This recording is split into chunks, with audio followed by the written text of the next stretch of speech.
নষ্ট করে দেয়। এখানে চোর এসে শীত কেটে চুরি করে, তোমরা বরং ধন সম্পদ সঞ্চয় করো স্বর্গলোকে, কেননা সেখানে পোকা আর পড়ছে কোনো কিছুই নষ্ট করে না।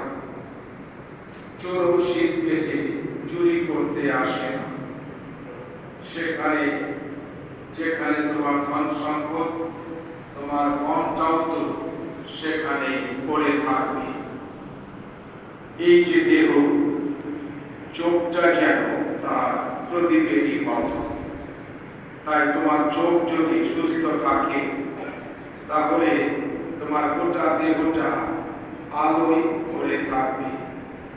কিন্তু তোমার চোখটা যদি খারাপ হয়, তাহলে তোমার গোটা দেহটা অন্ধকারে ডুবে থাকবে। কাজেই তোমার অন্তরে যে আলো রয়েছে, অন্ধকারে যদি সে আলো হয়, তাহলে কি আলো সে অন্ধকার। প্রভুর মঙ্গল সমাচার। প্রভু তোমার প্রশংসা হোক।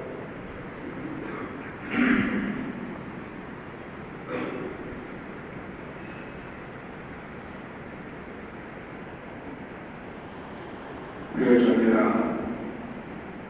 এই গোটা সপ্তাহ আমরা কর্মকের উপরে যিশুর উপদেশ, সেটা ধারাবাহিকভাবে মঙ্গল সমাচারে শুনছি, ধ্যান করছি এবং বুঝতে চেষ্টা করছি। অষ্টকলার বাণীর প্রথম যে বাণী, অন্তরে যারা দিল ধন্য তারা স্বর্গরাজ্য তাদের। এই কথাটা আজকে আবার খ্রিস্টবাণী বন্দনাতে বলা কেন? এরকম কথা প্রায় মঙ্গল সমাচারে বলা হচ্ছে। এটা হচ্ছে মানুষের লোভ, প্রলোভন, এই পার্থিব জগতে থেকে যাওয়ার যে ইচ্ছা, সেটা যেন কমে যাবে, লোভ লালসা কমে যাবে। এই পৃথিবীতে অনেক সম্পদ জমা করবে, এটা কমে যাবে, প্রলোভন কমে যাবে, অর্থাৎ অন্তরে সে দীন হবে, অন্তরে এগুলো থাকবে না। এগুলো যদি থাকে, লোভ লালসা বেশি পেতে হবে, তখন সে ভোগী হয়ে যায়। আর যারা ভোগী তারা হচ্ছে আসলে রোগী, কারণ যারা ভোগে তারা রোগে ভোগে। এটা শুধু শারীরিক রোগ না, মনের রোগ। এবং এই মনের রোগটা হলো এই প্রলোভন, এই ধরনের লোভ লালসা, বেশি বেশি পাওয়ার চিন্তা। তখন মানুষ স্বার্থপর হয়ে যায়। তাই স্বার্থপরতা, সেলফিশনেস ইজ আ সিকনেস, এটা একটা রোগ। এবং এই রোগে বেশিরভাগ মানুষ আক্রান্ত। যদিও এই রোগের জন্য কেউ ডাক্তার দেখায় না, ডাক্তার প্রয়োজন নাই, কারণ আপনি নিজেই এই রোগের চিকিৎসা দেবেন নিজের জন্য। যে এই রোগে আক্রান্ত যত বেশি, তার তত বেশি আজকে যা গর্ব করছি, মানসিক সজ্জানা। একজন যুবক 23 বছরে মারা গেছেন। এই যুবক আমাদের শেখাচ্ছেন, রাজপুত্র দিল, রাজ্য ছেড়ে দিল, সম্পদ ছেড়ে দিল, লোভ লালসা ছিল না, এই পৃথিবীতে সে থাকবে চিরজীবন, এটা সে বিশ্বাস করে না। সে বিশ্বাস করেছে ঈশ্বর তার সবকিছু, সেই জন্য সে ছাড়তে পেরেছে। এগুলো ছাড়তে পেরেছে বলে আজকে গোটা পৃথিবী এই 23 বছরের যুবককে ভক্তি করে, শ্রদ্ধা করে, কৃতজ্ঞতার সাথে স্মরণ করছে। তাহলে আমরা যারা পৃথিবীতে বাঁচতে চাই অনেকদিন, তারাই মরে যায়। আর যারা পৃথিবীর এই সমস্ত কিছু জয় করতে পারে, তারাই চিরজীবী হয়, চিরকাল বেঁচে থাকে। আর আমরা স্পষ্ট মানুষের জায়গার জীবন থেকে সেটা শিখতে পারি। তাই যিশু আজকে আমাদের কাছে স্পষ্ট করে দুটা বিষয়। একটা হচ্ছে যে পার্থিব সম্পদ নয়, মানুষের সঞ্চয় করা উচিত স্বর্গীয় সম্পদ। আমরা যখন সম্পদ বলি, সাধারণত মানুষের চিন্তায় টাকা পয়সা, জমি জমা, সোনা দানা এগুলো মনে করি। পৃথিবীতে সম্পদ, কিন্তু যিশু বলছে এগুলো দরকার নেই। আপনার অনেক সম্পদ, অনেক সোনা দানা আছে, মানুষ জানলে কালকে টাকা দেওয়া, ও যে 18 গ্রাম দিয়ে এখন আবার টাকা দিয়ে দিতেছে, এখন আবার পাহাড়া দেয়। গত সপ্তাহে যখন গেলাম ওই গবেনা চালাতে বংশনগর, তখন আলাপ করতেছি পরিবারে, মানে ফাদার আবার তো ডাকাতি শুরু হয়ে গেছে। আমাদের যুবকদের রাতে পাহাড়া দিতে হয়, দলে দলে 10 জন 15 জন করে পাহাড়া দেয়, যেন ডাকাতি না হয়। যাই হোক, আমি কথা বাড়াইনি, কিন্তু বিষয়টা হলো ডাকাতি হয় কারণ অনেকের তেমন কিছুই নেই, আর অনেকের যা প্রয়োজন নেই তার চেয়ে বেশি আছে। তার মানে আমি ডাকাতির সমর্থন করছি, আমি বলতে চাচ্ছি একটা ইমব্যালেন্স আমাদের জীবনে, আমাদের পরিবারে, আমাদের সমাজে, পৃথিবীতে একটা ইমব্যালেন্স। সেই জন্য ঈশ্বর তো ব্যালেন্স করে, ভারসাম্য তিনি সবার জন্য দিয়েছেন। কিন্তু মানুষ সত্যের পথে থেকে ভালো পথে উপার্জন করে যারা বোঝে তারা অতিরিক্ত জমা করে না। তাই যিশু আমাদের সতর্ক করে, কারণ এই পৃথিবীর জিনিসকে বললাম, সোনা দানা বেশি করে ডাকাত আসবে, চুরি করবে, বেশি নাই সমস্যা। আমাদের গ্রামে ছোটবেলা দেখেছি, আমার বাবা তাদের একজন, আমি ছুটিতে গেলে সেমিনারি থেকে দরজায় খিল দেয় না, আমি কই মা তুমি খিলি লাগাইবে না? ওই বাবা খিলি দিয়ে কি করি, আমার ঘরে তো কিছু নাই, কি দিব চলে আসে, কিছু নেওয়ার নাই। আমার 2-3টা শাড়ি আছে, তুমি আসছো 2-3টা শাড়ি নিয়ে গেলে যাবে, একদম এই কথাই বল। অর্থাৎ যার নাই তার হারাবার কিছু নাই, আর যা অনেক আছে তার দুশ্চিন্তা প্রতিদিন। অর্থাৎ সেই জন্য যিশু যখন কথা বলে, অনেকে আমরা বুঝতে পারি না, কিন্তু একটু চিন্তা করতে হবে, ধ্যান করতে হবে, কেন এটা যিশু বলেছেন এবং ঠিক বলেছেন। দ্বিতীয় যে বিষয়টা যিশু আমাদের বলে, আমাদের দেহের দিকে তাকাতে হবে। আমাদের দেহের মধ্যে অনেক অঙ্গপ্রত্যঙ্গ, অনেক গুরুত্বপূর্ণ, কিন্তু যিশু আজকে বলছেন চোখের কথা। শুধু এই চোখ না, যে অন্তরে দিন অন্তরের চোখ। আমরা তো চোখ বলতে পারি এই দুটোই বুঝি, চোখ দিয়ে দেখতেছি। অন্তরের চোখ মানে ভালোবাসার চোখ, ইংরেজিতে বলে থার্ড আই, তৃতীয় চক্ষু। তৃতীয় চক্ষু দিয়ে দেখা, অর্থাৎ আমরা যখন ভালোবাসার চোখ দিয়ে দেখি, তখন আমরা স্বার্থপর হতে পারি না। আমার যদি থাকে যার নেই, আমি তার সাথে সহভাগিতা করব।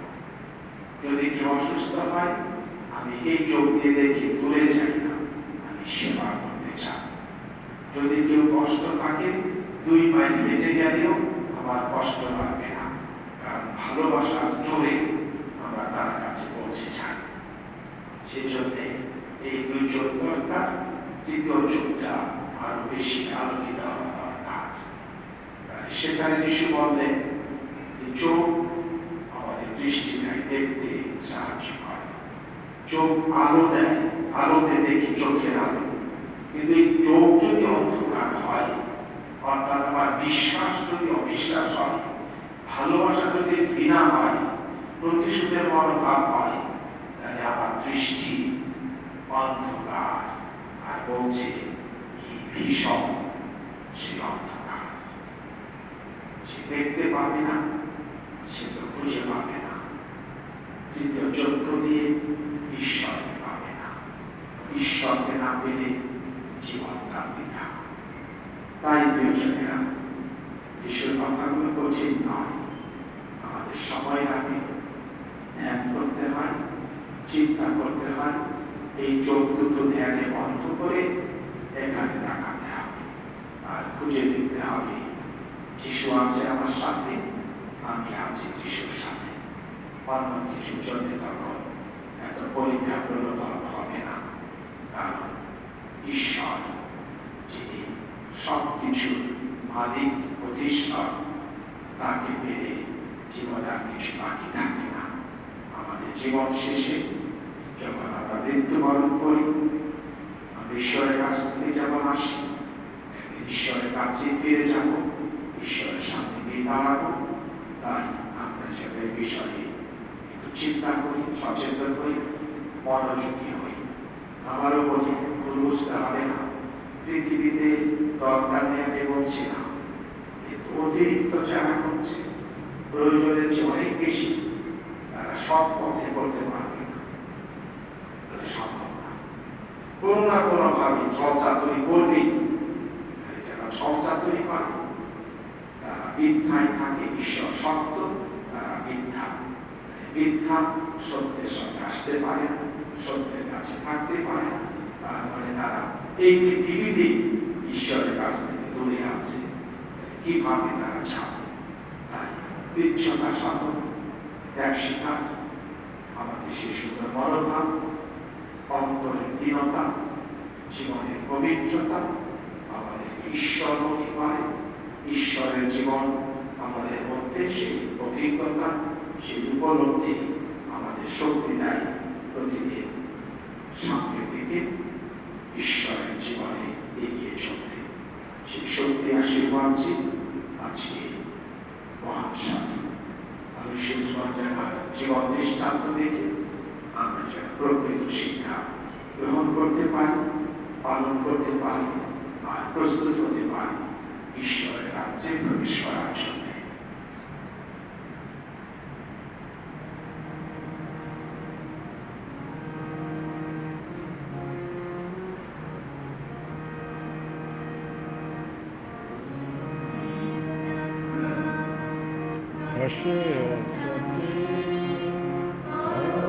আমাদের পরিত্রাণ,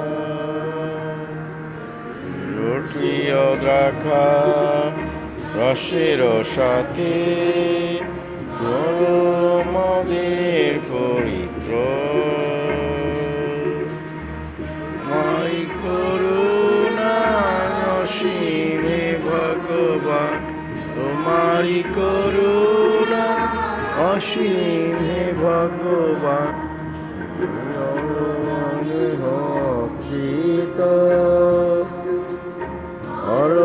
আমাদের পবিত্র, রুটি ও দ্রাক্ষা রসের সাথে আমাদের পবিত্র।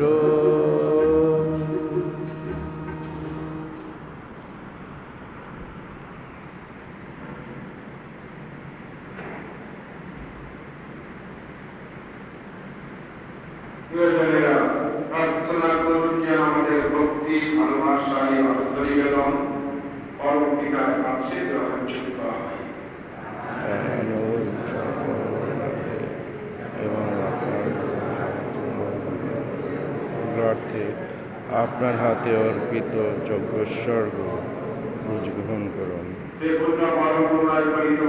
আমরা যেন সাধু আদর্শের মতো পবিত্রতার বসনে সজ্জিত হয়ে তোমার এই মিলন প্রতি যোগদান করতে পারি, তোমার ঐশ্বর্য প্রসাদ গ্রহণ করে যেন লাভ করতে পারি তোমার দিব্য ঐশ্বর্য।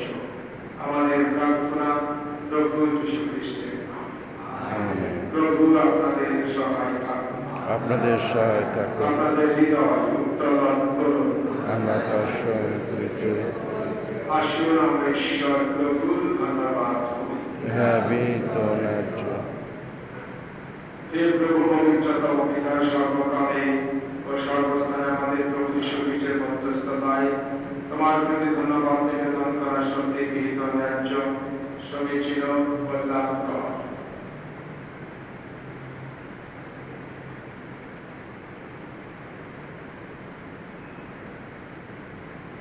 তোমার সাধুসাথীগণে বিশেষ করে বিশেষ পঞ্চারা বিশ্বাস জীবন সাক্ষ্য দ্বারা তোমার মন্দিরকে সর্বদাই আমার শক্তিতে বড় জীবনময় এবং আমাদের সামনে তুলে ধরো তোমার ভালোবাসার দৃষ্টিত নিদর্শন। আমার পরিত্রাণে লিঙ্গুর কর্ম পরিপূর্ণার্থে তাদের জীবন আদর্শ দ্বারা আমরা হই উদ্দীপিত এবং তাদের ভক্তিপূর্ণ প্রার্থনা হয় আমাদের নিত্য স্বপ্ন। অতএব প্রভু সকল সর্বদূত ও সাধু সাথীর কঞ্চে কঞ্চ মিলিয়ে আমরা গিয়ে উঠছি তোমার কীর্তি গাথা, তোমারই পর্বতা গাথা। ঈশ্বর অনবশ্যমণ্ডলাধীশ স্বর্গ মর্তের সমাধান জয় জয় করবে ঊর্ধ্বলোকের জয় জয় ভগবান জয় জয় করবে ঊর্ধ্বলোকের জয়। সত্যই প্রভুদের পবিত্র সমস্ত পবিত্রতার স্মরণায় করে শিশির বর্ষণে তোমার আত্মার প্রেরণে এই মহাপবিত্র কর যেন আমাদের জন্য আমাদের প্রভু যীশু খ্রিস্টের দেহ ও রক্তে পরিণত হয়। মৃত্যুযাত্রা স্বেচ্ছায় সমর্পিত হওয়ার জন্য তিনি প্রতি হাতে নিলেন এবং ধন্যবাদ জানিয়ে তা ভাঙলেন এবং কাশীর সাথে দিয়ে বললেন, নামে থেকে পাপ সকলকে নিরাময় দেব যা তোমাদের জন্য সমর্পিত হবে।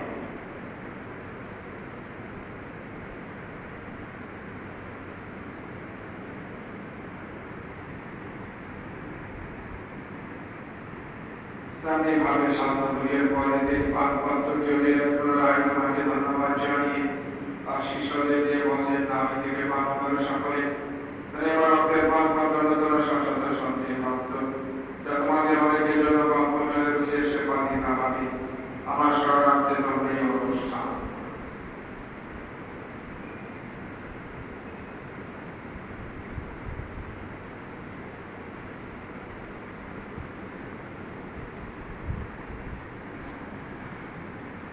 বিশ্বাসের ঘোষণা করি ঘোষণা করি স্বীকার করি আগমনের প্রতীক্ষা করি।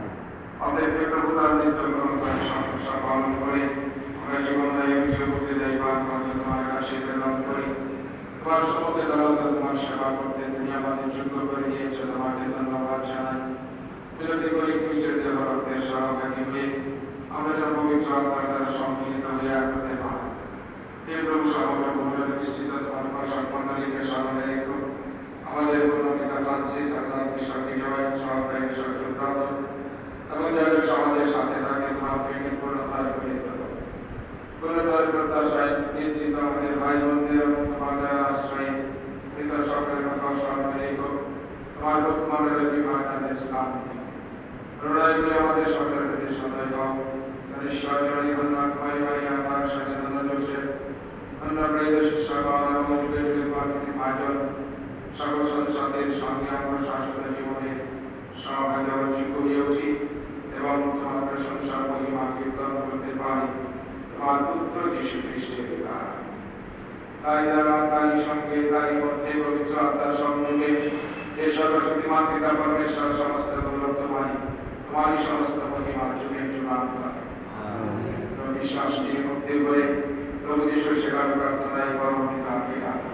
হে আমাদের সর্বস্থিত, তোমার নাম পূজিত হোক, তোমার রাজ্য প্রতিষ্ঠা হোক, তোমার ইচ্ছা যেমন স্বর্গে তেমনি মর্তেও পূর্ণ হোক। আমাদের দৈনিক অন্ন উদ্যমে দিতে দাও এবং যেমন অপরাধীকে ক্ষমা করি তেমনি তুমি আমাদের অপরাধ ক্ষমা করো, আর দিকে প্রলোভনে দিতে না, কিন্তু আমার থেকে রক্ষা করো।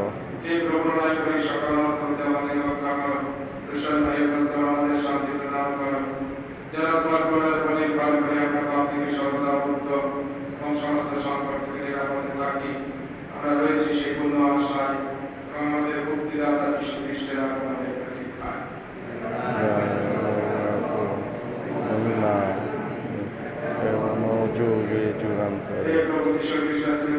শিষ্যদের বলেছ, আমি তোমাদের কাছে শান্তি রেখে যাচ্ছি, আমার এই শান্তি তোমাদের দান করছি। আমাদের পাপের প্রতি নয় বরং তোমার মণ্ডলের বিশ্বাস করে দৃষ্টিপাত করো। প্রশান্ত হয়ে তোমার ইচ্ছা অনুসারে তাকে শান্তি একতা প্রদান করো। তুমি জীবিত আছো আর যুদ্ধ করছো যুগে যুগান্তরে। প্রভুর শান্তি সর্বদা আপনাদের মধ্যে আপনার মধ্যে বিরাজ করুক। পরস্পরকে খ্রিস্টের শান্তি প্রদান করি, খ্রিস্টের শান্তি, খ্রিস্টের শান্তি।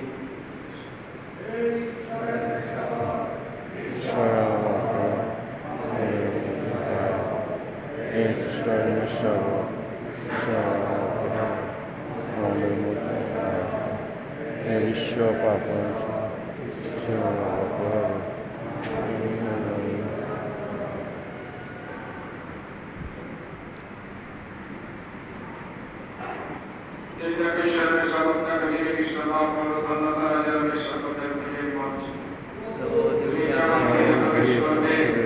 আমি তার যোগ্য নই, বরঞ্চ তোমার বাক্যে আমার আত্মা নিরাময় হবে।